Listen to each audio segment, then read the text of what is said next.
네, 청와대가 오늘 대북 특별사절단 명단을 발표했습니다. 방북단은 내일 오후 특별기로 평양을 방문하는데요.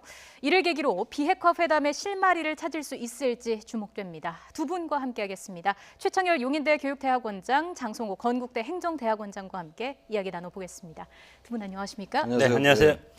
자, 말씀드린 것처럼 청와대가 오늘 문재인 대통령의 대북 특사단 면면과 일정 등을 발표했습니다. 이번 인사들 구성을 볼 때 어떤 점에 가장 초점을 뒀다고 보십니까? 서훈 국정원장 그리고 이제 정의용 국가안보실장이 포함되어 있잖아요. 네. 대개 이제 둘 중에 누가 수석 단장이 되느냐에 대한 관심이 많았는데 그렇죠. 정의용 안보실장이 일단 단장으로 이제 되면서 이제 그 특사단을 이끌게 됐는데 미국과의 관계 대미 외교 통인 정의용 실장을 수석으로 한 것은 미국과의 입장을 굉장히 많이 고려한 것 같아요. 지금 어쨌든 북미 대화를 위한 여러 가지 조율을 하는 단계가 시작된 거잖아요. 김여정이 방남했을 때부터. 그런데 역시 거기서 중요한 거는 우리나라가 미국과 북한 사이에서 어떤 중재 역할을 하느냐가 가장 중요하잖아요. 그러니까 북한과 미국은 전혀 접점이 없는 것처럼 보입니다. 일단 예. 미국은 비핵화가 없는 대화는 있을 수 없다는 입장을 견지하고 있고, 물론 이제 트럼프 대통령은 적절한 조건에 하에서만 대화할 수 있다는 입장이란 말이에요. 네.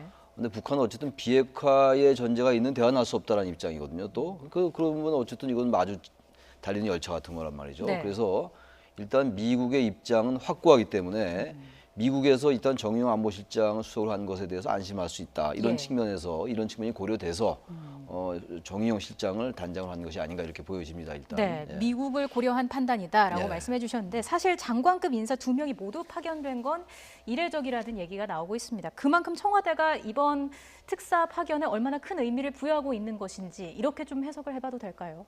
네, 상당히 시기적으로 상당히 중요한 시점인데 과거에 여러 차례의 특사가 파견됐는데 과거에는 비밀리에서 밀사라는 말을 쓰지 않습니까? 네.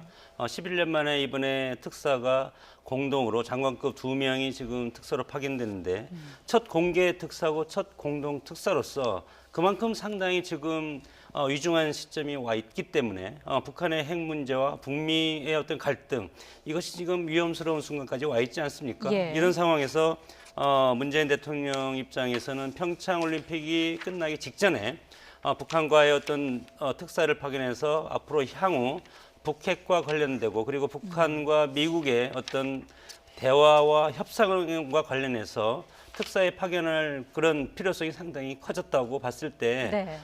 조기에 특사를 파견함으로써 앞으로 소위 말해서 문재인 대통령이 말하는 한반도 운전자론 이런 측면에서도 대통령으로서 이 관계, 이 아주 좋은 이런 기회를 우리 한반도 평화에 기여할 수 있는 특히 북한의 핵을 포기하게 할 수 있는 그런 남북 대화를 어떤 주선할 수 있는 그런 기회로 생각하고 있기 때문에 지금 서두르고 있는 것이 아닌가 그렇게 판단이 됩니다. 네, 일정이 빨라지고 있는데 문재인 대통령이 예상보다 좀 이른 시기에 특사 파견 그 카드를 꺼내든 이유 어떻게 보십니까, 교수님께서? 저는 그렇게 이른 시기라고 보지 않아요. 지금 네. 평창 올림픽은 끝났고 물론 이제 패럴림픽이 남아 있긴 합니다만 4월 달에 한미 연합 군사 훈련이 예정돼 있잖아요. 네. 한미 연합 군사 훈련 이전에 어쨌든 북한과 미국과 북한이 대화 테이블에 앉을 수 있는 어떠한 단초는 마련을 반드시 해야 되는 거거든요. 예. 제가 아까 말씀드린 바와 같이 적어도 외형적으로 볼 때는 북한과 미국은 전혀 지금 접점이 없어 보인다는 거죠. 거기서 뭔가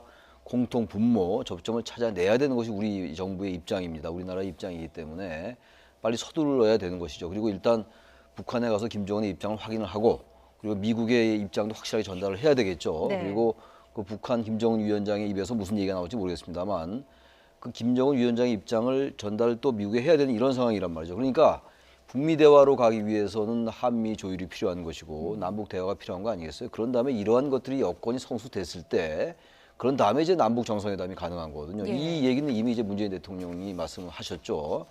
여건이 조성돼야 된다. 지난번에 이제 김여정 방남 때 남북 정상회담 카드 친서를 가지고 왔을 때 했던 얘기란 말이죠. 그렇기 때문에 이 부분은 우리나라만의 문제가 아닌 것이고 또 북한의 입장을 어쨌든 우리가 잘 끄집어내야 됩니다. 일단 적어도 비핵화라는 단어를 쓸 일은 없을 거예요. 예. 그러나 최소한도 비핵화로 해석될 수 있는 비핵화의 의지를 보이는 것으로 해석될 수 있는 최소한의 우리가 그런 명분에도 가지고 있어야 그런 말을 북한의 김정은 위원장으로부터 끌어내든가 이렇게 해야지 그것을 가지고 미국에 가서 만날 수 있는 것이기 때문에 바로 이런 점에서 저는 시기적으로 볼 때 전혀 이르지 않다. 예. 그만큼 한반도 상황이 지금은 화해 무드라 하더라도 이게 어떻게 또 돌변할지 모르는 상황이란 말이죠. 일단 핵무력 완성을 선언한 북한이 계속 핵과 미사일 중단을 선언하더라도 미국이 이것을 또 어떻게 받아들일지도 모르는 일이에요. 그런 것들을 이제 미국이 비핵화 의지를 해석한다면 단초가 마련될 수 있을 것이고, 그러나 미국의 입장에서 볼 때 이미 핵무력 다 해놓고 핵 동결하는 게 무슨 의미가 있느냐라고 미국이 판단한다면 여전히 또 북미 대화는 어려울 수 있다는 얘기죠. 바로 그런 예. 점을 고려한 것이 아닌가 이렇게 생각이 됩니다. 이 동력이 떨어지기 전에 추진되는 것이다. 그렇습니다. 예, 이렇게 그런 것 말씀하신 같습니다. 걸로 좀 정리가 되는데 잠시 미국에 대해서 언급을 해주셨습니다. 정의용 실장은 평양을 다녀온 대로 워싱턴에 방문할 계획이라고 하는데 방북 결과를 직접 설명하기 위한 그런 자리라고 볼 수 있을까요? 이번 특사의 목적은 저는 세 가지라고 봅니다. 첫 번째는 남북 정상회담을 어떻게 추진할 것인가. 그리고 두 번째는 북한의 핵 문제를 어떻게 앞으로 처리할 것인가. 특히 김정은 위원장의 말을 직접 들음으로써 앞으로 북한의 전략에 대해서 미리 탐색할 수 있는 그런 시간을 갖지 않겠습니까? 네. 그와 더불어서 북미 직접 대화를 우리가 주선함으로써 그래서 이번 특사를 뭐라고 합니까? 북미 관계를 중재하기 때문에 중매 특사라는 그런 어떤 이름을 붙여서 부르기도 하는데 네.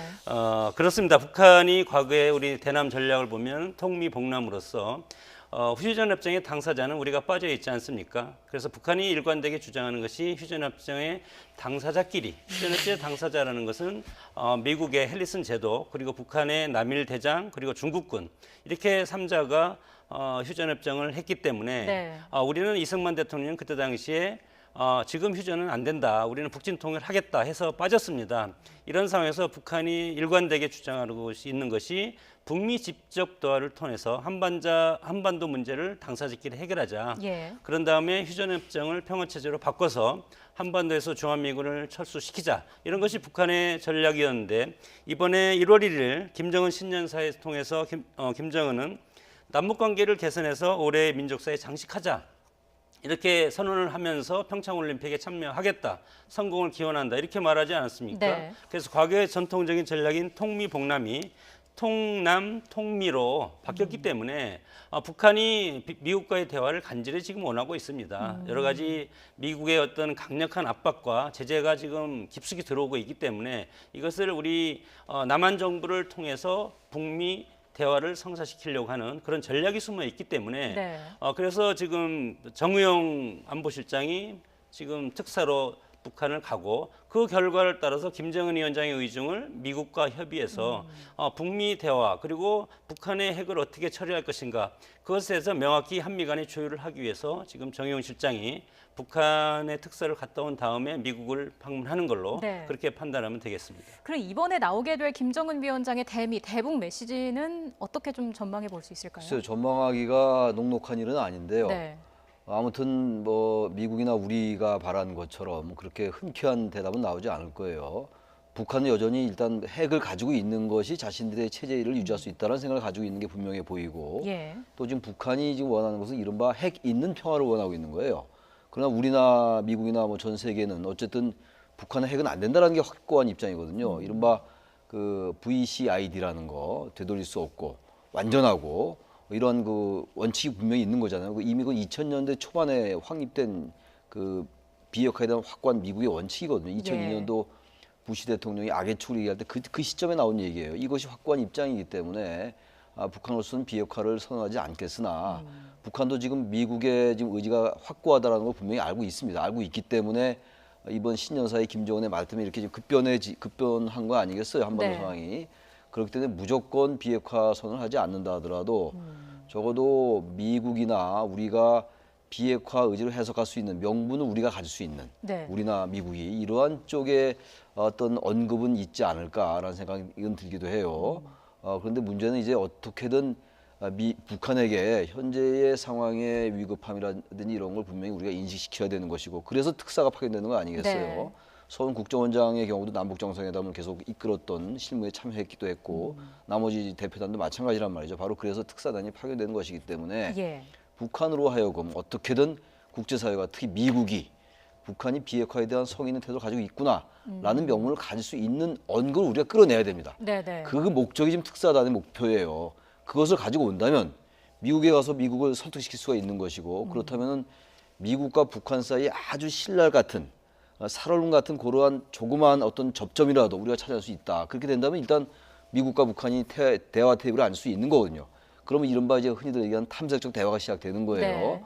의제에 대해서 확고한 합의를 보지 않았다 하더라도 탐색적 대화를 한 다음에 그러나 의제를 조율해 나간 이런 대화로 이어진다면 한반도 상황은 조금씩 이제 풀릴 수가 있겠죠. 네. 근데 문제는 북한이 만약 그런 태도를 보이지 않는다면 예. 그렇게 된다면 북한과 미국과의 사이 이 한반도를 둘러싼 국제 정세는 예측하기 어려운 상황을 갈 수도 있는 겁니다. 그렇기 때문에 이 지금 대북 특사단의 이 현재 임무가 역할이 어느 때보다도 대단히 소중하고 네. 중차대하다라고 생각을 합니다. 그렇습니다. 말씀해 주신 것처럼 우리의 중재 역할이 참 중요해 보이는데 근데 또 쉽지 않아 보입니다. 북한 외무성은 미국과의 비핵화 전제대화는 없을 것이다. 이렇게 반발을 하고 있습니다. 어떤 의미로 봐야 할까요? 북한의 핵 문제는 체제 유지 수단이기 때문에 핵을 포기할 수 없다고 주장하는 것이고 북한의 헌법에 이미 핵 강국이라는 표현이 들어가 있지 않습니까?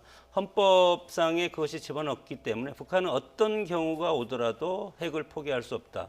그리고 최근에도 선언적으로 우리 북한은 이미 핵 강국이다. 그래서 핵 보유 국가라고 만천하에 지금 선언하고 있지 않습니까? 예. 이런 상황에서 미국의 목적은 북한의 핵을 완전히 폐기하는 이런 수준으로 지금 요구를 하고 있기 때문에 북미 직접 대화의 의제와 아젠다가 되는 것은 북의 핵을 완전히 폐기하는 것이 안건이 될 수 있기 때문에 정호영 실장이 와서 어떤 특사를 와서 무슨 얘기를 하더라도 우리는 남한 당국이 요구하는 비핵화는 동의할 수 없다.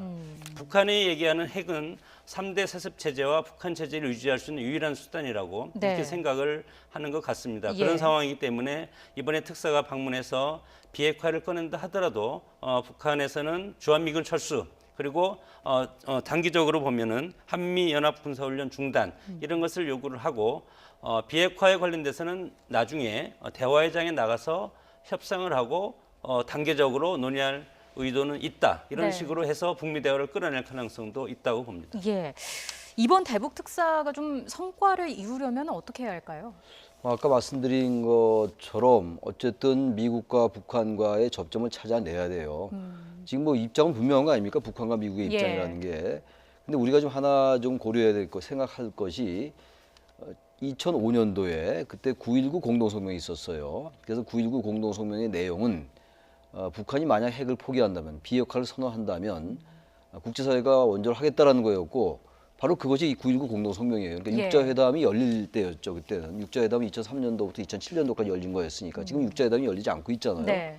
그렇기 때문에 비핵화를 포기하지 않을 것이다라는 일반적인 관측에도 불구하고 북한이 비핵화를 선언하지 않는다 하더라도 비핵화로 다가갈 수 있는 의지가 있다라고 해석할 수 있는 그러한 언군전을 할 수 있을 것 같아요. 예. 그렇지 않고선 이런 북미 대화가 전혀 열릴 수 없다는 걸 북한이 너무 잘 알고 있을 겁니다. 막 그렇기 때문에 김여정이가 왔던 것이고 김영철도 왔던 거 아니겠어요? 올림픽 폐막식 때. 네. 그래서 비핵화를 무조건 우리는 안 된다라고 하는 순간 미국은 극단적인 행동을 할 가능성이 있다는 것을 저는 북한이 알고 있다고 생각해요.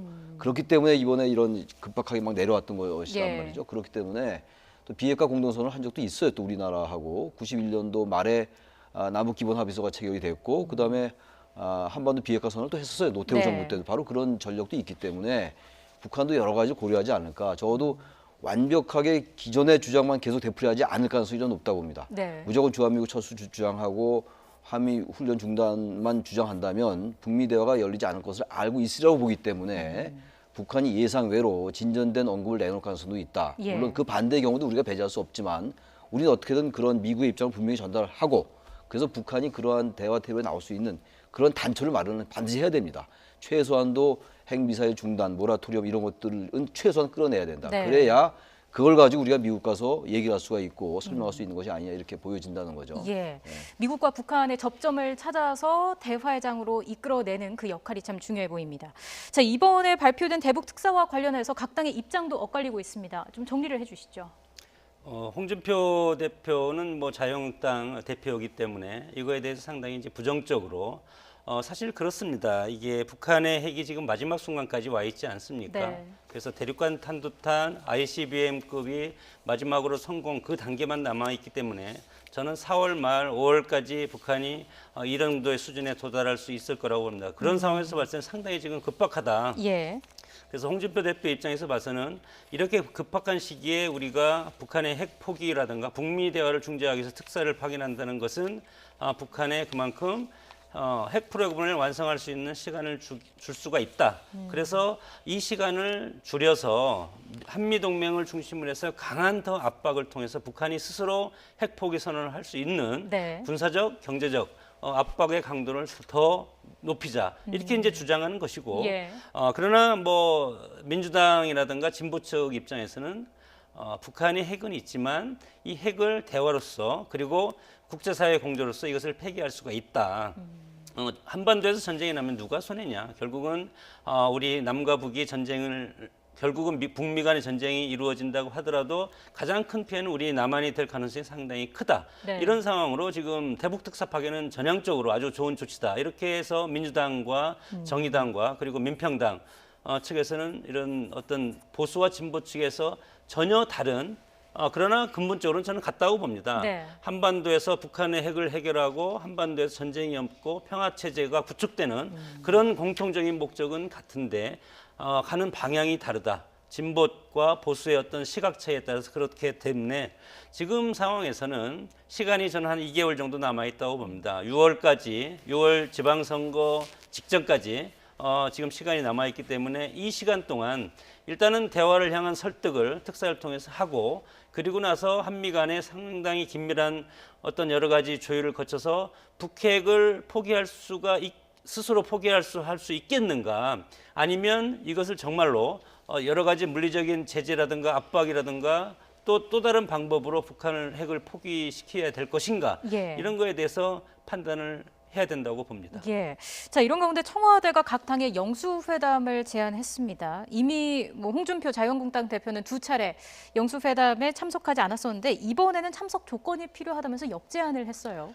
역제안이라는 게 일단 의제, 네. 의제는 안보에 국한해라라는 거고 그리고 원내 교섭단체 대표만 초청해라라는 얘기입니다. 그러니까 다시 말하면 원내 교섭단체 대표만 초청하라는 얘기는 민평당과 민주평화당과 정의당은 배제해라 이런 얘기잖아요. 예. 원내 교섭단체는 의석수가 20석 이상이 돼야 되니까 이런 얘기인데 기본적으로 여권에서 지금 청와대는 안보에 국한해야 된다는 의제는 좀 받아들인다는 입장인데 원내 교섭단체 대표만 초청하다 하라는 얘기는 지금 그건 곤란하다는 입장이에요. 왜냐하면 예. 이미 통보를 했기 때문에 지금 민평당과 정의당을 향해서 청와대가 지금 자유한국당의 홍준표 대표가 이렇게 요구하고 있기 때문에 당신들 오지 마시오라고 할 수가 없는 거겠죠. 네. 그래서 저는 홍준표 한국당 대표가 지금 원내 교섭단체 대표만 초청하는 게 맞다라고 얘기를 했는데 어차피 문재인 대통령과 홍 대표 두 분만 단둘이 만나는 게 아니라면은 굳이 왜 원내 교섭단체 대표만 초청해야 되느냐라는 것을 묻지 않을 수가 없어요. 예. 지금 특히 이제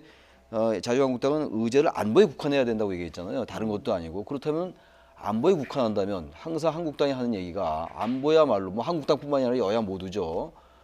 기본적으로 이 안보는 여야 그리고 보수 진보 이념을 초월해야 된다는 게 당위적이고 또 그런 얘기를 여야가 다 해왔어요. 근데 특히 이제 안보의 의제를 국한한다고 했는데 왜 또 이 대상은 원내 교섭단체 대표만 되느냐? 네. 원내 교섭단체라는 것은 원내에서 국회 내에서 원내 협상이나 이런 것들을 하기 위한 편의적인 하나의 그 법 같은 원칙 같은 거란 말이죠. 그러니까 어쨌든 민평당이나 정의당도 국민을 대표하는 국회의원들이란 말이죠. 예. 거기 오는 원내대표나 이런 대표들이 그렇다면은 굳이 이것을 배제해야 되느냐? 저는 그래서 이런 부분들도 한국당이 보다 좀 통 크게 같이 포용해서 만나자 이렇게 했으면 좋겠어요. 어차피 단둘이 여야 영수회담이 아니라면은 네. 이런 점에서 좀 아쉬움이 없지 않다라는 생각이 좀 들기도 합니다. 예. 예. 지금 청와대가 홍준표 대표의 역제안을 일부 승인한 셈인데 홍 대표 참석하게 될까요? 어떻게 보십니까? 그건 뭐 홍준표 대표 마음 아니겠습니까? 저는 반반이라고 봅니다. 네. 여러 가지 일장일단이 있고 특히 이제 지방선거를 앞두고 이런 회동에 불참하는 것은 여러 가지 정치적인 상징, 정치인들의 행동은 정치적인 어떤 뉘앙스라든가 상징을 유권자들이나 국민들한테 내포하는 특성이 있는데 예. 특히 7일 날 회동 직전에 결정할 가능성이 상당히 크다. 특사가 파견돼서 오는 것이 6일 날 돌아오지 않습니까? 네. 그렇기 때문에 문재인 대통령과 각 당 대표들 간의 회동은 북한의 특사 결과에 대해서 설명하는 자리가 될 것이다. 여기에서 제1야당인 한국당, 특히 안보를 중시하는 보수당의 대표가 여기에 참석하지 않는다면 네. 그것 또한 국민들로부터 안 좋은 인상 그리고 비판을 받을 가능성이 있고 또한 지금까지 만약에 참석을 하지 않는다면 선제 조건이 성립되지 않았고 대통령이 제1야당의 그런 뜻을 받아들이지 않는다. 대통령의 어떤 표현력이 없다. 이렇게 또 한국당에서는 그런 논리를 펼 가능성도 있습니다. 네. 그러나 개인적으로 제가 생각을 했을 때는 정치 지도자들은 뭐 여당과 야당이 따로 없고 그리고 국회에서 의석수가 적은 소수당, 특히 민주주의라는 시스템은 소수자를 배려하는 데 큰 의미가 있는 정치 시스템 아니겠습니까? 이런 상황에서 홍준표 대표가 지금 안보 국면도 상당히 위험 수위에 올라와 있고 그렇기 네. 때문에 안보를 중시하는 제1야당의 어떤 한국당의 대표로서 저는 전향적으로 대통령의 청와대 초청에 응해서 국민들한테 안정감을 주는 그런 정치인이 되었으면 좋겠습니다. 예, 앞으로 전국이 어떻게 흘러가게 될지 지켜봐야 할 것 같습니다. 지금까지 최창길 용인대 교육대학원장, 장성호 건국대 행정대학원장과 함께 이야기 나눠봤습니다. 두 분 말씀 잘 네, 들었습니다. 고맙습니다.